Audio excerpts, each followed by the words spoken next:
Buenos días, hoy te voy a mostrar cómo activar y desactivar la autorrotación en OnePlus Pad 2 Pro.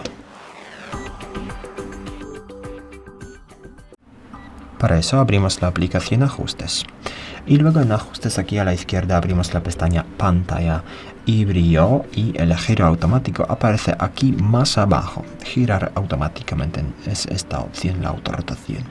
Entonces desde aquí en un clic se puede desactivar o activar esta opción, como ves, y se puede hacerlo también más rápidamente sin necesidad de acceder a ajustes, etcétera, desde el centro de control. Abrimos entonces el centro de control de esta manera, luego abrimos otra vez para ver más opciones y la opción girar automáticamente está aquí. Entonces desde aquí también en un clic se puede desactivar en este caso y activar la opción de la misma manera.